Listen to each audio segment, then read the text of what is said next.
नमस्कार दोस्तों, मेरे इस वीडियो में आप सभी का स्वागत है। यह वीडियो हिंदी में है।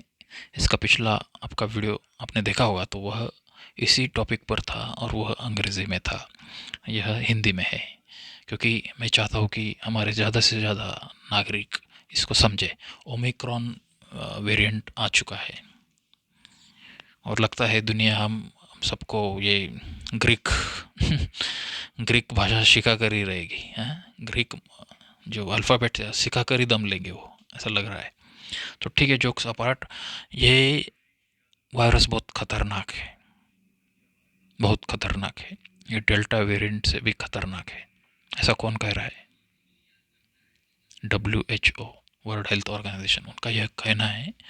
और उन्होंने इस वेरिएंट को variant of concern variant of concern की कैटेगरी में डाला है। अब ये बहुत बड़ी चीज़ है। इसके पहले अ, यह सिर्फ डेल्टा वेरिएंट के बारे में हुआ था कि डेल्टा को उन्होंने वेरिएंट ऑफ कंसर्न की कैटेगरी में डाला था, और ओमिक्रॉन वैसा ही है। इसमें चिंता का विषय ये है और डर का विषय यह है कि यह यह जो वेरिएंट है इसकी संक्रामकता ज़्यादा है। इसकी संक्रामकता कितनी ज़्यादा है? इसकी संक्रामकता 500% है। डेल्टा वेरिएंट से भी इसकी संक्रामकता 500% ज़्यादा है। तो इसका सिंपल मतलब ये है कि उसकी संक्रामकता डेल्टा वेरिएंट से 5 गुना ज़्यादा है, 5x। तो यह बहुत ज़्यादा हुआ। तो इसका मतलब ये है कि इसकी प्रसार ज़्यादा होगा, इसका प्रसार ज़्यादा होगा। तो सचमुच यह डरने वाली बात है और डरना चाहिए। किसी हद तक डरना ज़रूरी है। अगर डरेंगे तो ही नियम का पालन लोग करेंगे। तो आपको कोविड अप्रोप्रिएट बिहेवियर जो है उसे छोड़ना नहीं है, उसका पालन करते रहना है जब तक यह महामारी ख़त्म ना हो जाए पूरी तरह से। आपको सोशल डिस्टेंसिंग का पालन करते रहना है। चलो, अब तो ख़त्म हो गया। 140 करोड़ लोगों में से 120 करोड़ लोगों का वैक्सीनेशन तो हो गया है, तो अभी क्या है, चलो। ऐसा नहीं करना है। आपको सोशल डिस्टेंसिंग का पालन तो करना है, और भीड़ भीड़ की जितनी भी जगह है वो टालनी है, नहीं जाना है वहाँ पे। और जैसे कि बसेस है, ट्रेन, इससे आपको जितना कम जा सके आप बस और ट्रेन से, उतना अपने कम प्रवास करना है बस और क्या, क्योंकि वहाँ ज़्यादा गर्दी होती है, ज़्यादा क्राउड होती है, तो इन्फेक्शन होने के ज़्यादा चांसेस है। उसमें से ये ओमिक्रॉन है, ज़्यादा पसरने वाला वेरिएंट है। तो आपको ये नियम कड़ाई से पालन करना है। और आपके जो फैमिली डॉक्टर है उनके संपर्क में आना है। थोड़ा भी आपको शक आए तो आपके फैमिली डॉक्टर आपकी मदद करेंगे, उनके संपर्क में आओ। और ऐसा हो रहा है कि ये देखा गया है कि ये जो ओमिक्रॉन वेरिएंट है, कि यह, अगर आपका वैक्सीनेशन हो भी चुका है, 2 बार भी आपने वैक्सीन ली है, फिर भी आपको ये डसेगा। ये कौन कह रहा है? अभी ओमिक्रॉन के जो 2 पेशेंट भारत में मिले, और कहाँ मिले? बेंगलुरु में मिले, कर्नाटक। उसमें से एक तो डॉक्टर है, उसमें से एक डॉक्टर है, और उस डॉक्टर की कोई ट्रैवल हिस्ट्री नहीं है कि उसने कहा अफ्रीका में गया हो कभी। ओके, ऐसा कुछ नहीं है। और दूसरा जो है वह एक साउथ अफ्रीकन ओरिजिन का व्यक्ति है। एक की उम्र 44 है, 44, और दूसरा बुढ़ा आदमी है, 66। किसकी क्या उम्र है वो न्यूज़ में मैं पढ़ नहीं लिखा है, लेकिन इसमें गच्चा क्या है मैं आपको बताता हूँ कि यह दोनों वैक्सीनेटेड है, इन दोनों ने वैक्सीन ली है, और फिर भी उनको ओमिक्रॉन ने डसा है। मतलब यह जो ओमिक्रॉन है, यह वैक्सीन को डरता नहीं उतना, वैक्सीनेशन का उतना असर नहीं होता उसके ऊपर, ऐसा दिखता है, इस न्यूज़ से तो दिखता है।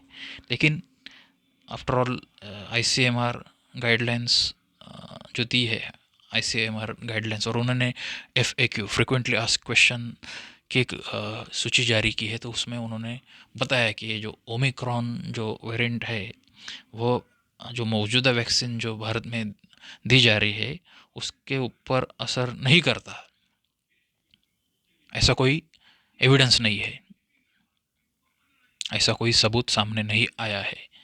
तो यह एक लॉजिकल सेंटेंस उन्होंने कहा। इसका सिंपल अर्थ यह है कि वैक्सीन कारगर नहीं है इस ओमिक्रॉन पर, ऐसा आप नहीं कह सकते। अब तो नहीं कह सकते, फिलहाल तो आप ऐसा नहीं कह सकते, क्योंकि फ़िलहाल ऐसा कोई एविडेंस नहीं है, कोई सबूत नहीं है। आगे और रिसर्च चल रहा है, साइंटिस्ट वायरोलॉजिस्ट दिन रात लगे हुए हैं इसका तोड़ निकालने के लिए। लेकिन तब तक एज ए सुज्ञ नागरिक, संविधान, कायदा कानून का पालन करने वाले नागरिकों का कर्तव्य यह है कि कोविड एप्रोप्रिएट बिहेवियर जो भारत सरकार ने बताया है उसमें ढिलाई मत दे, ढिलाई मत दे, उसका पालन करते रहिए। जितना हो सके क्राउड में जाना टाल दे, भीड़ में जाना ही नहीं है, मास्क पहनना है। और एक मंत्री को कहते मैंने सुना कि अगर एक मास्क से काम नहीं हो रहा है तो दो दो मास्क पहनो, भले आपका दम घुट जाए, लेकिन आपको करना पड़ेगा। इतना एक्सट्रीम पर जा रहे लोग, तो ऐसी नौबत ना आए, ऐसा आपको लगता है तो आप अभी से ये जो कोविड अप्रोप्रिएट बिहेवियर है उसका कड़ाई से पालन खुद भी करें, अपने आसपास वालों को भी बताएं, और बड़े प्यार से बताएं, क्योंकि हो जाता है लोगों का भड़का उड़ जाता है अगर आप उनको, मेरे को शान पट्टी सिखाता है क्या, होता है लोगों का ऐसा, तो हमें ये टालना है। ओके। और कोविड अप्रोप्रिएट बिहेवियर तो आपको करना है, लेकिन उसके साथ साथ अगर और कुछ प्रतिबंधात्मक उपाय आप कर सकते हैं अपनी तरफ से जो सरकार ने आपको नहीं बताए, ना किसी आईसीएमआर ने आपको बताया, ना किसी डब्ल्यूएचओ ने बताया, लेकिन अपनी तरफ से आप कुछ प्रतिबंधात्मक उपाय कर सकते हैं अपने आप को स्ट्रांग रखने के लिए, तो वह सब करिए। जैसे कि विटामिन D3 के बारे में आपने पढ़ा होगा कि विटामिन D3 अगर आप लेंगे तो आपकी इम्यूनिटी बढ़ जाती है। इम्यूनिटी के लिए सबसे अच्छी चीज़ है विटामिन D3। तो विटामिन D3 की कैप्सूल कभी कभी लेते रहिए आप, पर ज़्यादा भी मत करें, क्योंकि आप ज़्यादा करेंगे तो उसके दुष्परिणाम होते हैं। हर चीज़ अगर ज़्यादा करोगे आप तो उसके दुष्परिणाम होते हैं। जैसे कि विटामिन C के बारे में हमने देखा है कि लोग ज़्यादा विटामिन C खाने लग गए तो उनके दांतों को उनके असर हो गया। तो ज़्यादा कुछ ज़्यादा नहीं करना है, अति सर्वत्र वर्जयत। ओके। ज़्यादा कोविड की न्यूज़ भी देखने नहीं। ओके। मीडिया बहुत डराती है, ऐसा बहुत सारे लोग कहते हैं, मीडिया खामखा डराती है। ज़्यादा मत देखो न्यूज़, जितना आवश्यक है उतना देखो, मत छोड़ दो। सम्यक, जितना आवश्यक है उतना उतना करो। थोड़ा थोड़ा बहुत डर ज़रूरी है, ताकि आप नियम का बराबर पालन करते रहेंगे। और विटामिन D3 के बारे में कहा, अगर आप घर पर ही काम कर रहे हैं, घर से ही काम कर रहे हैं, क्योंकि बहुत सारे कार्यालय वो अभी भी कहते हैं कि आप घर पर ही काम करें, तो लोग कंप्यूटर पर लगे हुए हैं।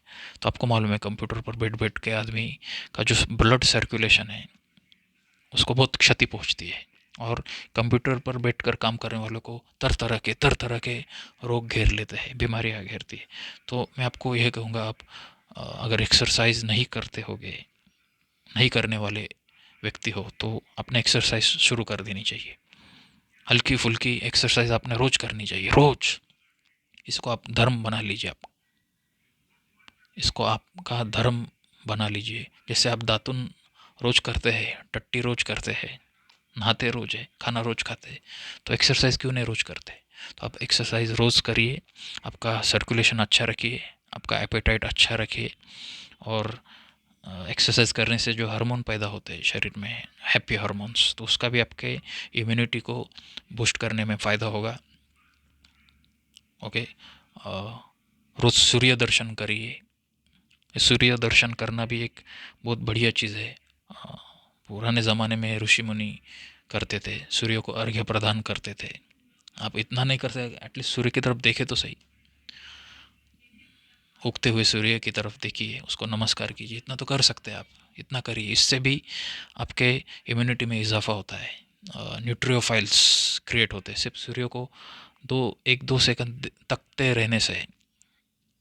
मैं दोपहर की सूरज की बात नहीं कर रहा, उगता हुआ सूरज जो माइल्ड, उसको सिर्फ 1-2 सेकंड आप तकते रहेंगे तो आपके अंदर न्यूट्रोफाइल्स क्रिएट होते हैं। मतलब सिंपल भाषा में आपके अंदर जीवन सहायक ऐसे कुछ रसायन उत्पन्न होते हैं। ओके। और सूरज की किरण आप आपके शरीर पर लेंगे तो उससे विटामिन डी क्रिएट होता है आपके शरीर में। दोपहर से पहले का जो सूर्य की किरणें होते हैं 11 बजे तक, वह सूर्य किरणें आपके इम्यूनिटी के लिए बहुत अच्छी कही जाती है, क्योंकि उससे विटामिन डी क्रिएट होता है। और विटामिन डी में आपको मैं बताता, विटामिन D3 में जो प्रकार है विटामिन D3, तो वह इस फ्लू जैसी जितनी भी बीमारी है, कोविड क्यों ना हो, तो उसमें ज़्यादा इम्यूनिटी प्रदान करने के लिए ये सहायक सिद्ध हुआ है। ये रिसर्च सिद्ध हुआ है। आप सर्च करिए गूगल पर, आपको इसका मिल जाएगा रेफरेंस। तो उसका वापर करिए आप, लेकिन सम्यक वापर हो, ज़्यादा ना हो।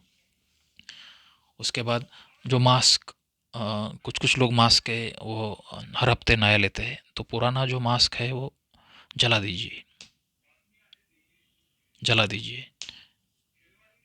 अगर कुछ कुछ ऐसे लोग हैं जो वो नया मास्क नहीं ले सकते, बार बार नहीं ले सकते, लेना तो चाहिए, अगर नहीं ले सकते तो एटलीस्ट वो जो मास्क जो है आपका, वो धोते जाइए, अच्छी तरह से डिटर्जेंट से धोइए, ताकि उसके अंदर के सब कीटाणु, विषाणु, जीवाणु, फंगस सब मर जाए। अच्छी तरह से धोइए। धोने के बाद फिर एक बार उसको पानी से, गर्म पानी से फिर से धोइए। ये क्यों करें? क्योंकि वह जो मास्क है उसके अंदर डिटर्जेंट के कण बाकी रह जाते हैं। जो डिटर्जेंट होती है टिकिया, उसके कण उस मास्क में बाकी रह जाते हैं। और यह मास्क जब आप लगाते हैं तो वो डिटर्जेंट के कण आपके श्वसन मार्ग में चले जाते हैं, और उससे भी बीमारी पैदा होती है। उससे एक तरह की एलर्जी पैदा होती है, छिंके पैदा होती है, गले में खराश उत्पन्न होती है, गला लाल हो जाता है। ऐसे एलर्जी के बहुत सारे लक्षण दिखते हैं, और आप फिर से घबरा जाते कि ये क्या हुआ, कोरोना तो नहीं हुआ। तो इससे भी हमें बचना है। मिसअंडरस्टैंडिंग से तो बहुत बचना है। ये कोरोना ने लोगों को यही सिखाया है, हम सबको यही सिखाया है कि मिसअंडरस्टैंडिंग से बचना है। फालतू की कोविड की न्यूज़ मत देखो, फ्लिप फ्लॉप तरह की जो इन्फॉर्मेशन है उससे दूर रहो, दूसरों को दूर रखो। ओके। और हो सके तो वायरोलॉजी पढ़ो। वायरोलॉजी की किताबें मुफ्त में उपलब्ध है ऑनलाइन, विकीपीडिया पर बहुत सारे आर्टिकल है, तो वायरस के बारे में समझो, सीखो। हिंदी में भी उपलब्ध है, विकीपीडिया के बहुत सारे पेजेस होते हैं, उसके हिंदी वर्जन्स अवेलेबल होते हैं। तो वायरोलॉजी के बारे में पढ़ाई शुरू कर दो।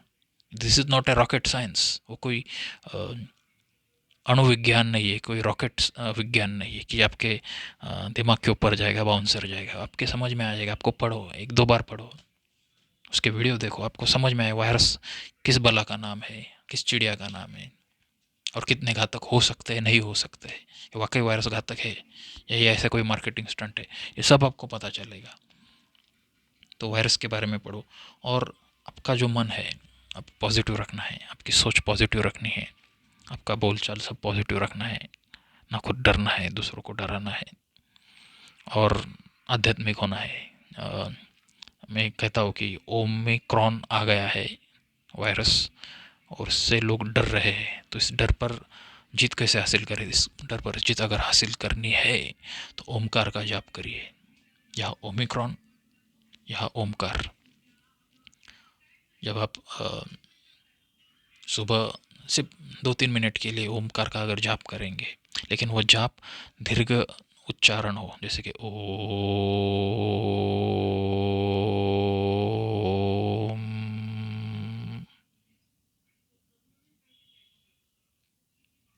ओम।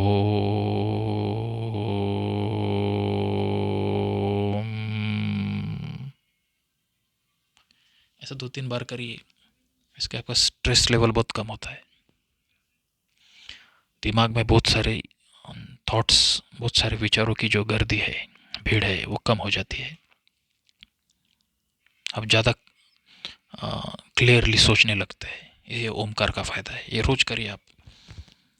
इससे आपका जो साइकोसिस हुआ है, ये 2 साल, 1.5 2 साल कोविड के बारे में उलट पुलट चीज़ें पढ़ पढ़ के दिमाग जो फट रहा है लोगों का, तो उससे निजात मिलेगी इससे। ओम में बहुत ताकत है, आपका दिमाग क्लियर हो जाएगा। अब मन में जो जख्म हुए वो भर जाएंगे। रोज करिए आप ये ओमकार का जाप, लेकिन ज़्यादा नहीं करना है, क्योंकि आपको ना कोई साधु वैरागी बनना है। जितना संसारिक आदमी के लिए आवश्यक है उतना ही करना है। जैसे कि मैंने कहा कि 3-4 बार करो, एक 2-3 मिनट के लिए करो, ज़्यादा मत करो। सम्यक, यहाँ भी सम्यकता का पालन आपने करना है। योग्य योग्य प्रमाण होना चाहिए। दवाई भी योग्य प्रमाण में लेते हैं। दवाई भी अगर ज़्यादा प्रमाण में लो तो वह जहर बन जाती है, और कम प्रमाण में लो तो उसका असर ही नहीं होता। योग्य प्रमाण चाहिए। तो इस ओमकार की जो साधना भी आप करेंगे तो उसका योग्य प्रमाण होना चाहिए, वो सांसारिक व्यक्ति के लिए आवश्यक है। तो मैंने कहा 2-3 मिनट करो। तो अगर ऐसा करते रहेंगे आप, तो बहुत सारे संक्रमणों से बचे रहेंगे। इसके अलावा मैं आपको कहूँगा कि रात को ब्रश करके सोइए। ना ब्रश करके सोए तो एटलीस्ट रात को गर्म पानी से गरारे करके तो सोइए। इसका क्या फ़ायदा है कि बहुत सारे जो बैक्टीरियाज है, वायरसेस है, फंगी, ये रात को अटैक करते हैं आपके ऊपर, क्योंकि तब आप निष्क्रिय होते हैं, नींद में होते हैं, तब आप वायरस आपके ऊपर अटैक करते हैं। इसलिए आप जब देखेंगे सुबह उठते हैं तो आपका मुंह खराब होता है, नाक खराब होता है। ओके, तो क्यों होता है? क्योंकि रात में बहुत सारे वायरसों ने, बहुत सारे बैक्टीरियाज ने, बहुत सारे फंगस ने आपके ऊपर अटैक किया होता है, और आपकी इम्यूनिटी ने कुछ क्रिएट किया होता है उसके अगेंस्ट, एंटीबॉडीज़। जो सफ़ेद सफ़ेद मुँह से निकलता है वो एंटीबॉडीज़ है। वही तो साइटोकाइंस है। जो साइटोकाइंस कोई बहुत बड़ी चीज़ नहीं है, वही तो साइटोकाइंस है। तो ये रात में होता है। तो इसलिए रात को अगर पहले ही आप ब्रश करके सोएंगे, या फिर गरारे करके सोएंगे। गरारे करने के लिए अच्छे अच्छे माउथ वॉश है, लिस्टरिन है, बहुत सारे। अभी अभी ब्रांड नेम क्या बताऊँ मैं। आप खुद आपके फैमिली डॉक्टर को पूछे किस ब्रांड का, किस किस कंटेंट का आपको माउथ वॉश खरीदना है, और वो माउथ वॉश करते जाइए। ओके, गरारे करिए। आप जब किसी भीड़ वाली जगह से आएंगे, काम से आएंगे, यहाँ से आएंगे, वहाँ से आएंगे, और अगर आपको लग रहा है कुछ और प्रोटेक्शन की तुम्हें ज़रूरत है, तो फिर भाप लीजिए, गर्म पानी की भाप लीजिए। वेपोराइज़र होता है लोगों के घर में, वो भाप लीजिए। ऐसे कुछ एक्स्ट्रा प्रिवेंटिव मेजर्स जो आपके सरकार ने अभी तक आपको नहीं बताए हैं, लेकिन आप अपने ओर से उसको कर सकते हैं।